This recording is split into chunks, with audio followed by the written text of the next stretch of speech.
Hello, and you are very welcome to this special bite-size webinar from WSET, where we're going to get down and dirty with the history of whiskey distillation in Ireland with our guest, Brendan Carty. How are you doing, Brendan? Not too bad. Thanks very much, Charlie. Didn't realize it was on screen there. Oh, You're yeah, looking all the at the way. lovely view behind Yeah. you. Oh, yeah. Well, we will get into that in a little second. We're going to do a small bit of housekeeping before we get into the meat of the issue today. And so you're very welcome, everybody, to this live recording hosted by WSET. The Wine and Spirit Education Trust is the world's leading provider of qualifications in alcoholic beverages covering wines, beers, spirits, and sake. You can study with WSET either as a professional or as an enthusiast, and you can study with us online or in person through our network of over 900 course providers in over 70 countries and in multiple languages. And if you're interested in exploring your WSET journey further, please visit wsetglobal.com. My name is Charlie McCarthy. I'm Business Development Manager with WSET with a specialization in spirits. And I'm very happy to welcome Brendan Carty here to talk to us about Irish whiskey. Brendan has got a background in architecture, but he soon got seduced into the world of distillation and whiskey and decided to change careers after exploring some traditional distillation techniques across Europe. He set up in 2018 Killowen Distillery, which can be seen just over my shoulder here, which is a one or two shed operation. And definitely back in the day in 2018, when Brendan set it up, it was a one-man band. He now has a team of four or five. Is that right, Brendan? Yep, yeah. We've probably three full time, two part time. Yeah, so No. Yeah. four I'd say more by. And is there a distillery cat or a dog that we need to know about at all, or? Not at present, unfortunately. Fair enough, Not fair enough. past. But maybe it always seems to feature in established distillery stories, so maybe Yeah, that's for a few maybe in the years down the future. road. Too soon.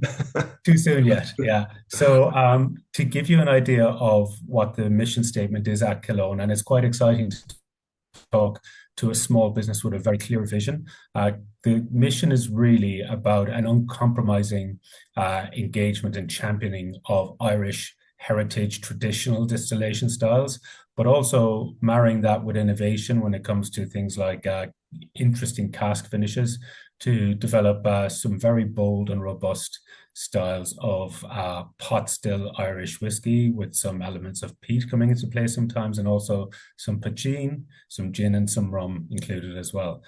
So, Brendan, very welcome. Thanks for being here. Thanks for having me, Charlie. Well, it's great to chat to you and Yeah, your yeah. I followers mean, and we've on crossed everything. paths several times over the years, and it's always something that really stood out to me within the Irish distillation setup is this very clear vision that you have of how you make whiskey and why you make whiskey. Do you want to talk us through how that journey started for you? Yeah, absolutely. So, yeah, well, it was a funny sort of change into whiskey. I was always very interested in whiskey growing up. My father came from a background of publicans, so they had two bars in Belfast, and ended up being one bar during the crazy times. And then, yeah, whenever I was growing up, I remember at the age of 7 sitting on his knee every evening reading the newspaper, and he'd always have a Powers. And Wow.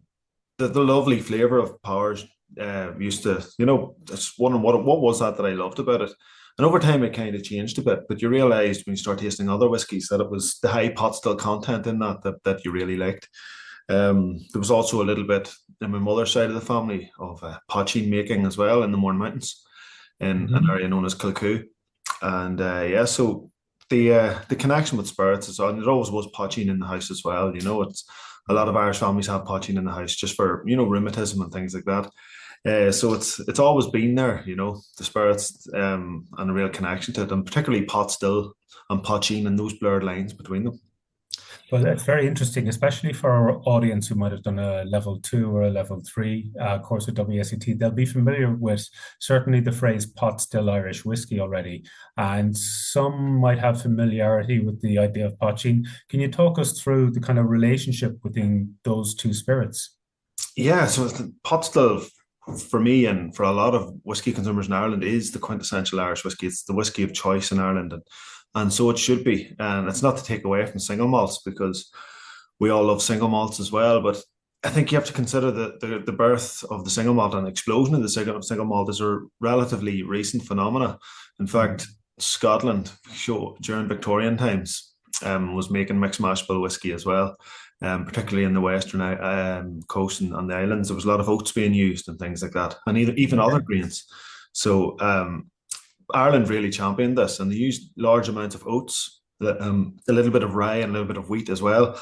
And those other adjuncts were up to 30% of the mash bill, or 33 even in some Okay, cases. that's quite high in a mash bill, considering the technical definition of pot still. I know it's in the process of changing, but it would be Yeah. up to a maximum of 5% other grains besides malted and unmalted barley. So, I Yeah. mean, oats is something that's not really understood very much in the world of distillation. What do oats bring to the spirit? Oh, lovely. But basically, full bodiedness. It's a flavor enhancer, viscosity, creaminess, malt. I mean, you get custard in your flavor palette, So it explodes every other flavor and all those other spices. They make it the unmalted barley in pot still as well. Creates what's known, we call that pot still spice, and Mhm. that's massively exaggerated then by the use of the oat because of the increased viscosity um, Okay. in there too. So it's all about pot still for me is big oily spirit that's well balanced. So it's a lot of sweetness, a lot of spice and dryness too, and they're all just properly balanced. And the viscosity just really gives it a really good mouthfeel. So it's a whiskey that you chew rather than anything else. It's a very good description. I do remember as well, my dad back in the day, back in the 80s, would have been a Powers drinker as well. And there's that spiciness to that classic old pot still style that I Mm. don't think you get in very many other places in whiskey. Maybe some rye whiskeys have something similar for people who haven't been exposed to pot still whiskey. That might be a nice pathway into understanding that spiciness that you get from unmalted barley in the mash bill. Yeah, it's definitely there. Yeah, it's you have to remember as well. It was pot still whiskey that was the whiskey of choice around the world. A century ago, the British Merchant Navy drank it, and they were all around the world. And even though they weren't in the Americas during that period, the new emerging middle classes in America, a lot of them Irish in the metropolitan areas, were reaching for pot still whiskey as well, and it was exploding. It was everywhere. At the formation of the Irish state, it tended to die out, very quickly. Mm. Then there Yeah. was a lot. These ships were quickly then restocked with more with Scotch, for instance. But it still excelled very well in the US, and it was the whiskey of choice for a reason. When it's made well, in my humble opinion, when pot still is made well, it's a more superior whiskey to single malt. Okay. I But like the bold statement. That's good. it is Yeah. obviously there's a much larger variety of Scotch out there, and it's much more Mm. aged, and in its quantity, and there's a lot less pot still. But when pot still is done right, I don't think it can be beaten in the world of Irish, Yeah. in the world of whiskey. Well, I think you got just so many different levers to pull with pot still whiskey Mm. that, and especially in the context of Ireland, where you've got a bit more room to experiment with wood as well than you would do in Scotland. It means that if you have a good distiller and without a doubt, what the stuff that you're producing at Killowen is Mm. right up at the vanguard of this. You can make some very interesting expressions and textures and flavors that you don't really see in any other category. Yeah, and I'd love to see the day when all pot still producers in Ireland start to really embrace the traditional styles, as you mentioned earlier, Mm. with much broader um, mash bills of oat. And to be honest, that is happening. They're all doing it now. Mm. Everybody's doing it, which is great. They're just not singing and dancing about it yet because they're waiting for it to come of age. So something to look Yeah, forward to. so there's I just want to mention another bit of housekeeping I might have said at the start, but I just want to reinforce it. If you've got any questions, just stick that in the Q&A, and we'll have 5 minutes at the end of this session where we'll be able to get back to your questions. But I've seen some comments coming in already, people tuning in from Europe, from the Americas, from Africa. So wonderful to see you all, and thanks all for joining today. Within then, I mean, poaching was something that was obviously made in a little pot. It would have been made from excess crop, whatever the excess crop was or what was available. What does poaching mean to you in a modern context? But the thing about modernism, the important thing about modernism is reflecting on history and moving Mhm. forward with contemporary methods. Um, so modern has to look to the past first. Mhm. She tried to look back to the beginnings, and I suppose there was a stage before whiskey existed that poaching and whiskey sort of diverged at the same time. But there was terms that we used like Ishkabaha, Mhm. basically the Irish version and the Scots Gaelic version of aquavit or aquavita, and so this idea of the water of life had different derivatives. And in the 1600s, there was one in particular which was called Balkan, which was 50% oats and 50% barley, all heavily Okay. smoked, of course. And it was there's a book that's all of this research has been done by Fanon O'Connor, of course. Mhm. You can't Yeah. mention any of this research without Yeah. credit and Fanon's brilliance. Um, Absolutely. this idea of Balkan for me is the pinnacle of Irish whiskey, and it was so much enjoyed that it was the whiskey, it was the spirit of choice amongst the Irish ruling classes. And And would that have been aged or unaged? unaged, basically, what Unaged. Yeah. they wouldn't have, yeah, unaged, or they would have kept it Mhm. obviously in wooden vats, which would have Mhm. allowed it to take on some influence from the Mhm. wood, but it wasn't the important part. I suppose after a season, when you're waiting on a year to pass, it might start to develop if it lasted that long. But this stuff was extremely potent. Balkan comes from an abbreviation of Buol Lechion, which means a bang to your head. The idea is Oh, we yeah. you drink enough of it, it just blows your head off, and it's very Wow. deceptive. It's like a Trojan horse. The, Okay. what we've discovered through drinking it and making it is you can drink it and it doesn't give you any alcohol burn. And we're drinking this stuff at 70%. There's no alcohol burn because of the extreme, viscosity of the oat and the Mhm. subduedness of the peat. It's the best distillate we've ever made. But whenever you drink it, it doesn't give you any alcohol burn, and then all of a sudden you get a warm and fuzzy feeling from your legs up. And anybody who's consumed it in Uh, a few measures has all have yeah. all described the same symptoms. It's Wow. gorgeous, and then all of a sudden it blows your head off. But this comes. There's two little pieces of history. There's one that was written. It's called Star Eamon O'Clery. It's a piece of modern literature written by Mhm. Eamon O'Clery in the 1600s in Ireland in the Irish language before the Irish language was destroyed. Or at least reduced to a small state. And this was the Irish literature at the time. We were writing, postmodern, like Beckett style humor long before the Really? French were. And Wow. a lot of this is just part and parcel of our culture and who we were. And the consumption of spirits was a big part of that. Yeah. And then whenever you go to some of the English records in Ireland, it shows that ale wasn't being drank here at all. It was much more used. So the idea that maybe the crops that was made from leftover crops was to one extent, but another way, crops were grown intentionally to reduce this sort of spirit as well. Um, Okay. So they were grown to order for this Balkan or poaching yeah, style spirit to be produced. Yeah. yeah, Interesting. This is great. And this is one of the things I love about these webinars is I'm learning lots here that this is a lot of this is very new to me. When you started then yourself, you obviously had to set up a distillery, and setting up a distillery, I think a lot of people can be a bit foolhardy. They think, oh, I'll just buy a couple of pot stills and off I go.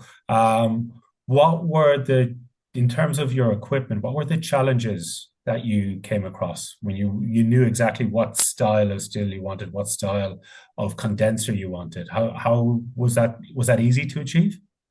yeah. So licenses aside, which are a massive part in themselves, getting your regional licenses with the government, are ours because we're in the north of Ireland, come from HMRC in Glasgow. So all of this needs to be licensed from HMRC Glasgow. And then at the same time, it was trying to source equipment that worked for us to create the narrative that we wanted to tell, which was our contemporary version of spirit production. And so we had to source stills that were the brief for our stills was a pot belly, Mhm. flame fed, which was an absolute no no wherever we went. So fire under our stills, that's one of our unique points that we do. Mhm. So we had to end up using gas burners. We had to source gas burners ourselves that worked and didn't burn a hole in the still.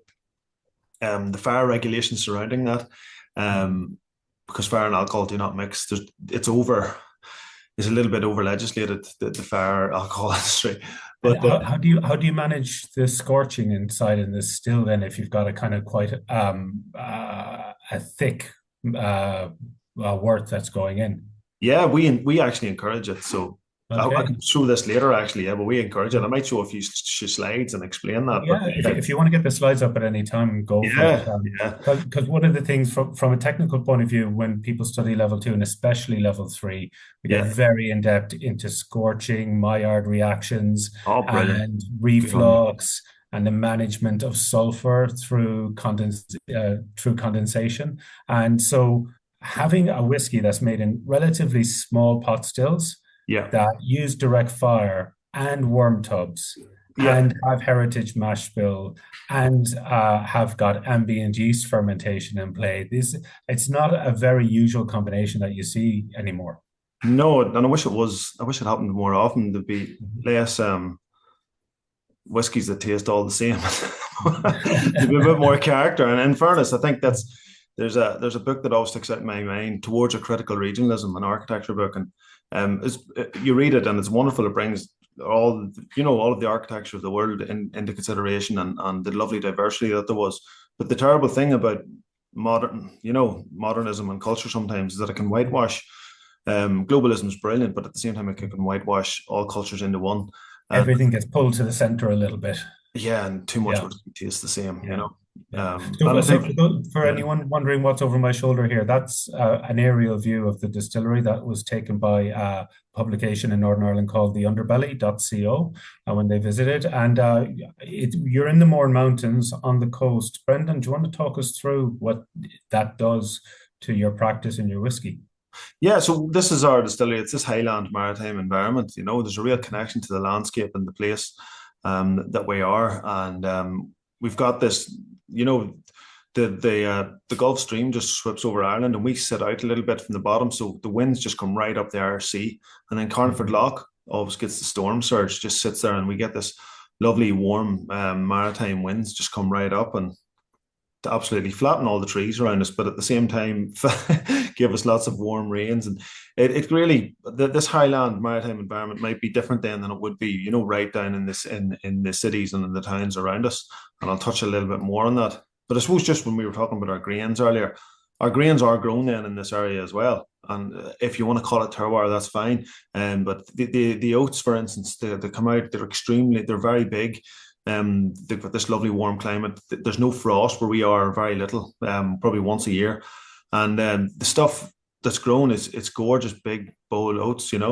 Everything's done by hand in the distillery as well. So we tend to, you know, the 25 kilogram bag is an interesting one. It's a bit like I used to have a lecturer who was Egyptian, and he was telling us about the Egyptian chariot informed the size of the railways, which informed then the size of Oh, really?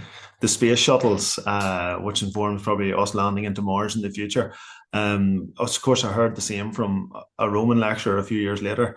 But but the idea of this 25 kilogram bag has actually changed our interpretation of a mash bill as well. So those proportions of a mash bill, instead of using bang on percentages, are slightly deviate because it has to fall down to a bag or half a bag. As a small company, you want to use a whole unit when you purchase it, I guess. Yeah, Yeah. definitely. It's especially with limitations in space and things like that. Things are mixed in by hand. We're mixing in by hand as well, which is very important to the way we do things. Of course, there's no mechanization, but it allows us to have really good control over the oats that are falling in because we change the roller mill slightly so that the oats are have to be ground differently than a malted barley kernel. A malted barley kernel will explode, which is brilliant. An unmalted one tends to get rolled. So you need to roll the unmalted a little bit better. And the oats, if you roll them too finely, it'll break your it'll clog up your mill. So Um, all the gluten gets released and it become quite sticky. exactly, and Yeah. and yeah, sticky inside. Well done. Yeah. That's exactly it. So you just need to sort of change it. Sometimes you have to feed it through very slowly. That's one Mhm. of the difficulties with working with mixed mash bills. But if you're running through a factory setup and you're using one type of grain, um, you're able to fire it all through together. So you're talking there about fermentation. So what does that do? So basically, especially at the autumn time of the year, there's a lot of microbial activity out there, and microbiology is something that we're all cultures are starting to look in a huge way. Especially some of our Asian markets that come over, people from friends from Japan and from Taiwan as well, are hugely interested in our wild fermentations. So we get our wort off our still and we bring it outside nice and warm. It's sitting out there now this morning. There's two totes sitting outside. They're open to the environment. So one of them's been lying there for a week, and we've put in now our normal yeast to try and encourage the rest of that fermentation. That initial fermentation is a bacterial fermentation and a wild yeast fermentation. Wow. So And you mentioned something quite interesting there. So you're using your still to heat up the wort to initially as well, or do you have a separate vessel for that? no, the wort just comes straight out. There's no filtration, the wort, and there's no cooling of the wort. We don't use a wort cooler. We tried that at Okay. the start a few times, and it made for a less interesting spirit. Doing those pristine fermentations. So we take it out and it lies outside like an open wound and becomes Wow. infected with the local environment, with So the whatever's environment. blowing across the wind, you're getting it. Yeah, which probably doesn't allow for consistency, but that's whenever we release single casks of Baron Tool every 6 weeks or so, and every one of them is different, then that's fine. Every cask is different, unless we try to a controlled experiment. Every cask is different, and That's great. So you're looking for complexity over consistency, really, then, are you?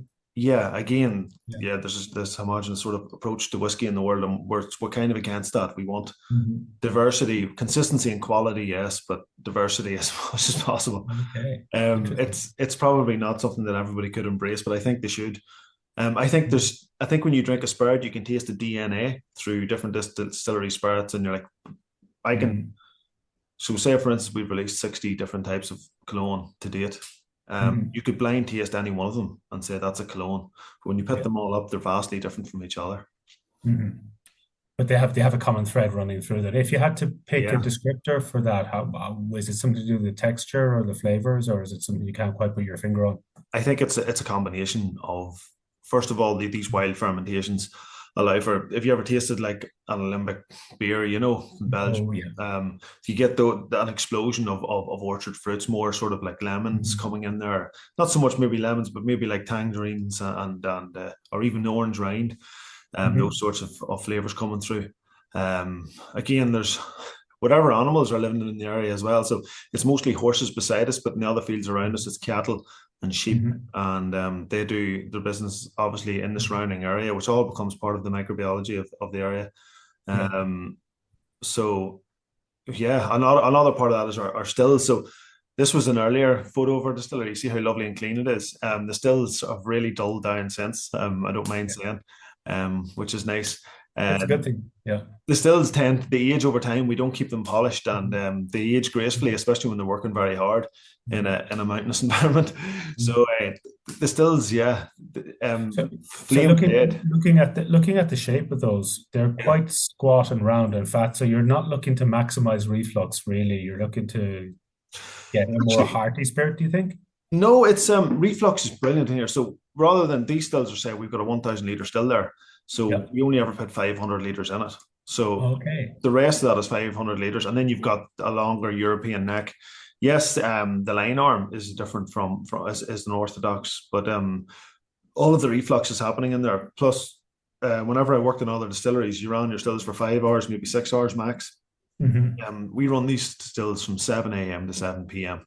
So we've got 12 hours in a still and then 12 hours in the second still.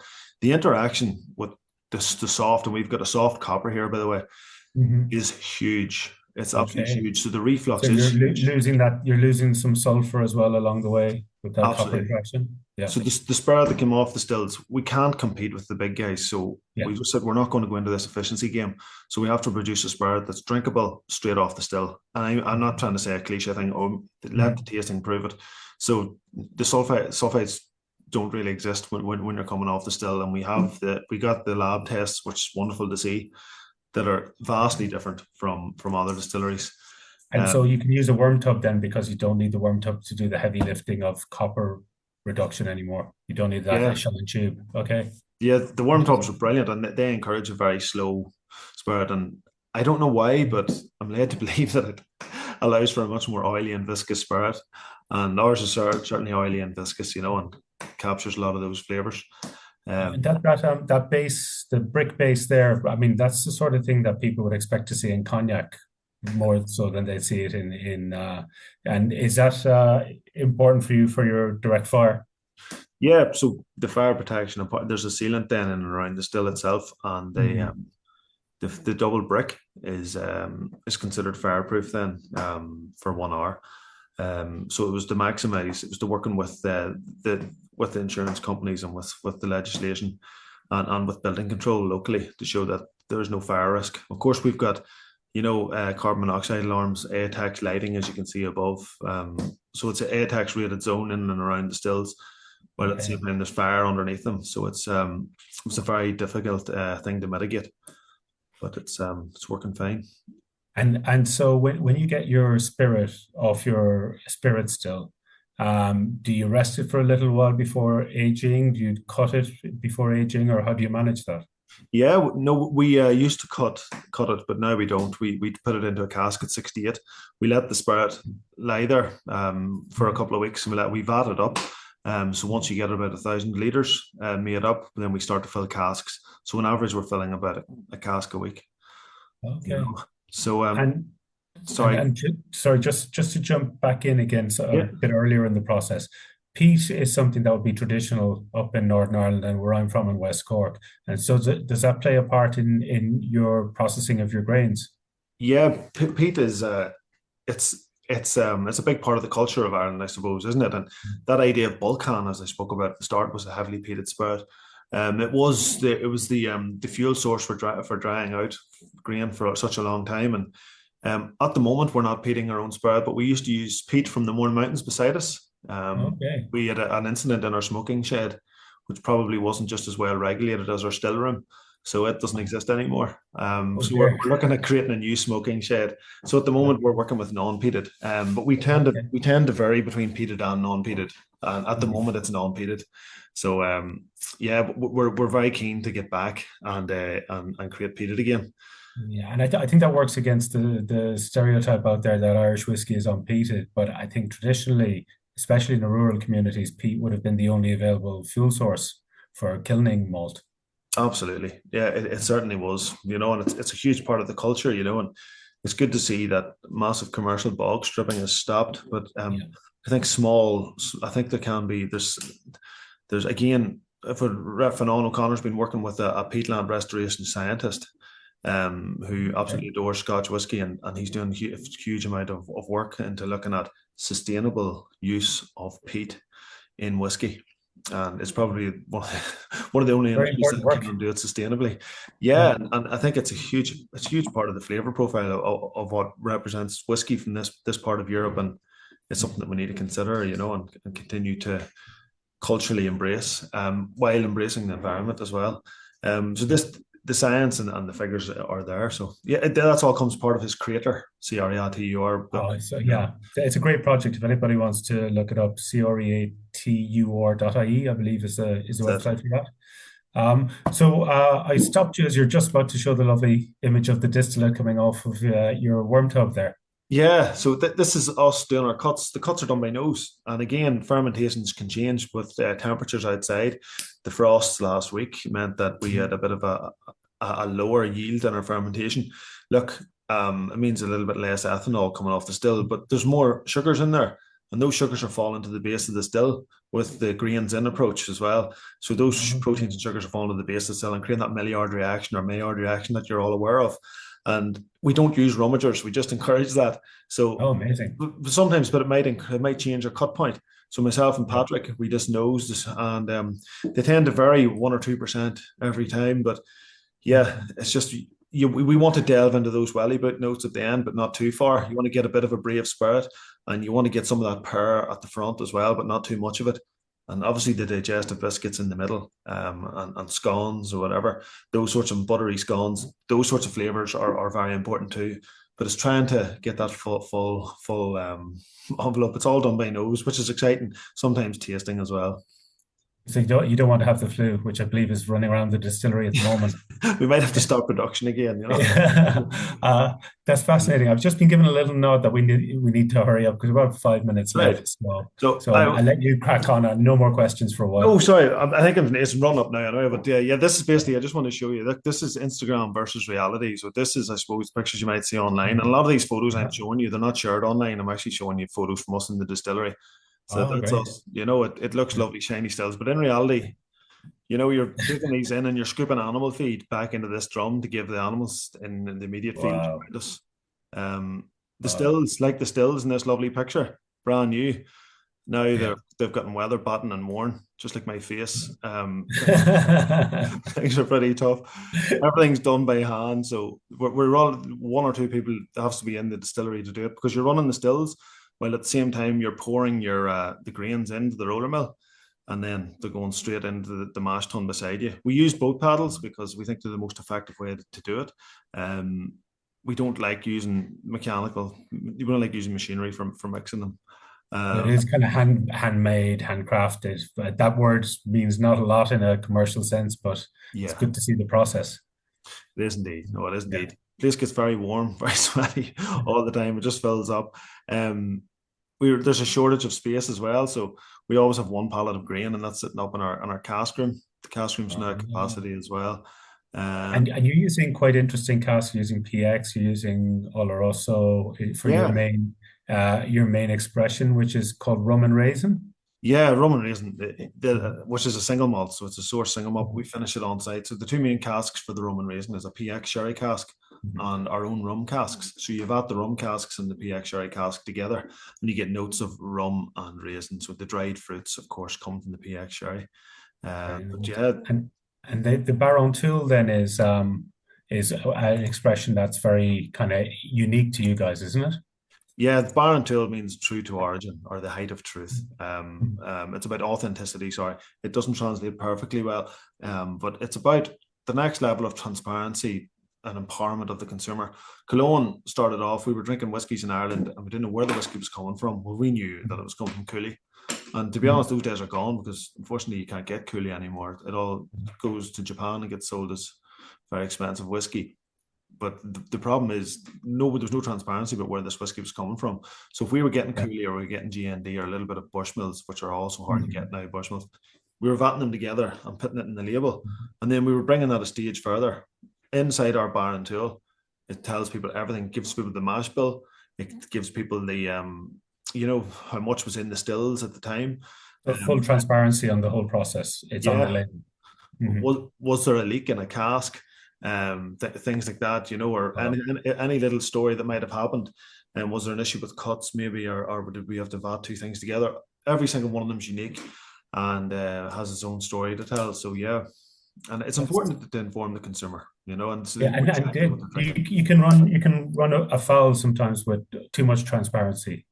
Yeah, Sometimes, so some of the regulators kind of can ask you to rein back on that a little bit. I hear. yeah, they certainly do. We find, to be honest, as brilliant as a lot of the regulators are, that you have to actually just, so there's a bit of staff turnover at times, and sometimes it's a bit of an educating process in both ways. So we tend to help each other out a bit. They keep us in the right line, and yeah, even trying to crack this mash bill. You were talking about that. The pot still is only allowed to be 5% oats rye and wheat at the moment, whereas traditionally it was just over 30. So we're trying. Everyone's changing that to 30 at the moment, and a lot of that Uh, is actually trying to explain to the Department of Agriculture in Dublin what this still is and what that sort of a still is, what a grain still is, or a column still is. but it sounds like the industry is willing to catch up, and the regulators are willing to catch up eventually once they've gone through their process. Would that be fair to say? It's all going in the right direction. It's brilliant to Yeah, hear. Yeah. yeah. Fantastic. And so we're going to wrap up soon. If anyone has any questions, please pop them into the Q&A and we'll have a look there. But let me just check there. We're good for questions at the moment. I suppose the question that I have for you, Brendan, is in terms of developing Killowen and the identity, both as a whiskey producer, the gene producer, plus your other spirits. What's next? Where do you see the vision developing in the next few years? I think sustainability for us is massive. They always talk about environmental sustainability, but business sustainability is brilliant. Right now, we're yeah we're selling to places. We're growing slightly. We are operating at 1/3 of our capacity. So if we need to grow, we can grow in terms of increasing our production. But at the moment, we're fine. If you want to talk about business as well, because I know business is a huge part of Mhm. how these things work as well. A lot of the distilling industry, people go in top heavy and they invest Yeah. massively in production of stock. and then they're sitting on Mhm. a mountain of stock, which is good for your balance sheet. And it's good in the perfect world, but in reality, it creates a flood of whiskey and leads to unsustainability in the market. Like, it's not going to be like Yeah. the butter mountains in the EU. It's never going to be subsidized in that Mhm. method. So I think we just need to be very careful that you don't produce too much for no Yeah, reason. I think Irish whiskey and Scotch whiskey are going through that little bit of a challenging moment at the moment where there's probably a little bit of oversupply, but I Yeah. don't think that that applies necessarily. It applies to everybody. Mm. But I think the people who are doing interesting things like Cologne are always going to have their kind of niche market to work towards. Would that be fair to say? Absolutely. And to be honest, we would probably make a lot more whiskey if we had a lot more cash flow. So we're always just Hmm. balancing that out. There was a lovely line. I remember talking to John Teeling one day, who was the owner of Cooley Distillery, now the Great Northern Distillery, who supplies most of the Irish whiskey with their whiskey stock. And he said that, do you know what a 23-year-old whiskey represents? I said, what? 20 years of failure. Very good. And he goes, I mean it. And we was just setting up at the time, and he said, never forget that. Never forget that. Oh, He says, very, very good do you think advice. these big companies, the biggest companies, do you Yeah, think they'd be sitting on that whiskey if they could have yeah, sold it all those years ago? He said, that's not how yeah, big business works. So he says, no, it's just very clever marketing. But yeah, I think the truth lies somewhere in the middle, of course, you know. yeah.